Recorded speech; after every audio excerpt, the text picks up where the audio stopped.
हेल' लोगोफोर दिनैनि दिनाव गोबाङानो माने फेसबुकआव माने गावबा गावनि फेसबुकआव जेबो इसु गैयाब्लाबो गाव गावनो प्रब्लेमखौ क्रिएट खालामनानै लागासिनो। बियो मेन प्रब्लेमा बेनो जाहैदों जे लोगोफोर जोङो प्रफाइलखौ मालाबा समाव जोङो प्रफेशनेल मडखौ अन खालामनानै दोनखादोंमोन, नाथाय बेयाव रांबो हाबगासिनो, गोबां माने आर्निंबो जागासिनो। नाथाय दा रिसेन्टलि गावनि भुलावनो बियो राङाबो डिडाक्ट जालांबाय।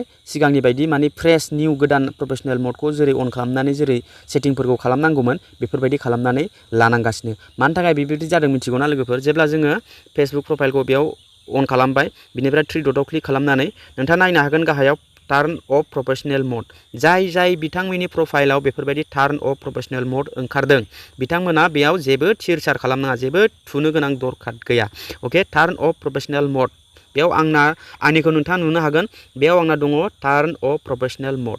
बेयाव आङो खनसे क्लिक खालामनाय लोगो लोगो आंना बे प्रफेशनेल मडआ अफ जाफिनगोन आरो अफ जानाय लोगो लोगो नोंथांनाव जेसेबां आर्निं दंमोन, आंनाव एसेबां दा आर्निं जागासिनो, बे आर्निं जानाय राङाबो माइनास जालांजोबगोन, गासिबो डिडाक्ट जालांजोबगोन, सिगांनि बायदि फुरुना जागोन। बेखौ नोंथाङा आरे मानो आं अफ खालामफ्लांखो होननानै अन खालामब्लाबो बे गोदानसो जाफिनसिगोन, निउ फ्रेश लुकसो जासिगोन।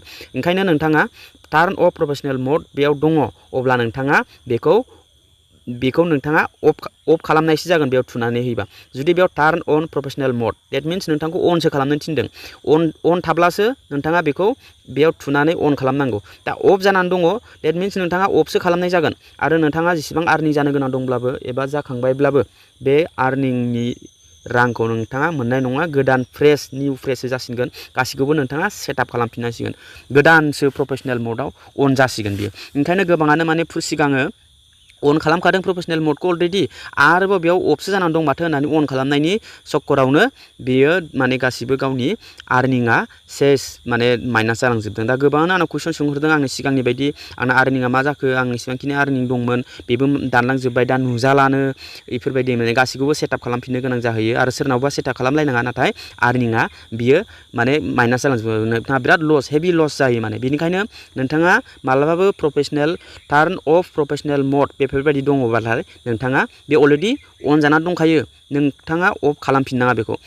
आरो जुदि बेयाव टार्न अन प्रफेशनेल मड दङ, अब्लासो नोंथाङा बेखौ थुनानै अन खालामफिननो हायो। अफ जानानै दङब्ला बे अन जानानै दं दै, आरो अन ओंखारदोंब्ला बियो अफ जानानै दङ, बेखौ नोंथाङा अन खालामनांगौ। नाथाय बियो अफ जानानै दङब्ला बेयाव नुजादोंबा टार्न अफ प्रफेशनेल मड, गोसोआव ला लोगोफोर, बेखौ नोंथाङा बेयाव थुनांला, मानो होनबा बियो अन जानानै दंखायो। नङाब्ला नोंथांनि आर्निंआ गासिबो डिडाक्ट जालांजोबगोन, बे आर्निंखौ नोंथाङा लाबोफिननो हानाय नङा। अके लोगोफोर, बे खोथाखौ नोंथाङा गोसोआव ला।